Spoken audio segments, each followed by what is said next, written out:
অতিরিক্ত স্নেহ করার ফলে সন্তানের অনেক দোষ জন্মায়, কিন্তু কঠোরতার দ্বারা তার সুন্দর চরিত্র গড়ে ওঠে।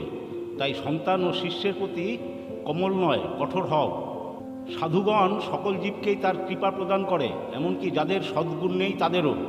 ঠিক যেমন সমাজচ্যুত ব্যক্তির ঘরে আলো বিতরণ করতে চাঁদও বিরত থাকে না।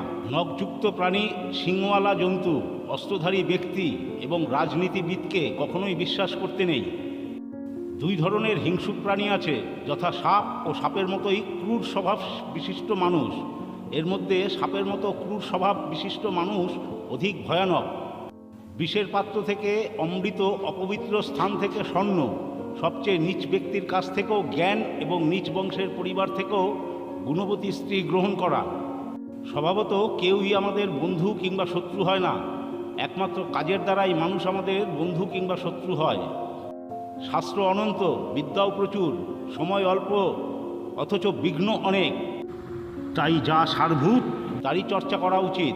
হাঁস যেমন জল মিশ্রিত দুধ থেকে শুধু দুধটুকুই তুলে নেয়, তেমনি বইয়ে থাকা বিদ্যা, পরের হাতে থাকা ধন একই রকম। প্রয়োজনকালে তা বিদ্যাই নয়, ধনই নয়। সত্যবাক্য দুর্লভ, হিতকারী পুত্র দুর্লভ, সমমনস্কা পত্নী দুর্লভ, প্রিয় স্বজনও তেমনি দুর্লভ। চাণক্য আরও বলেছেন, যারা রূপ যৌবন সম্পন্ন এবং উচ্চ কুলজাত হয়েও বিদ্যাহীন, তারা সুবাসহীন পলাশ ফুলের মতো বেমানান। দারিদ্র্য, রোগ, দুঃখ, বন্ধন এবং বিপদ সব কিছুই মানুষ নিজেরই অপরাধমূলক বৃক্ষের ফল। রাতের ভূষণ চাঁদ, নারীর ভূষণ পতি, পৃথিবীর ভূষণ রাজা, কিন্তু বিদ্যা সবার ভূষণ।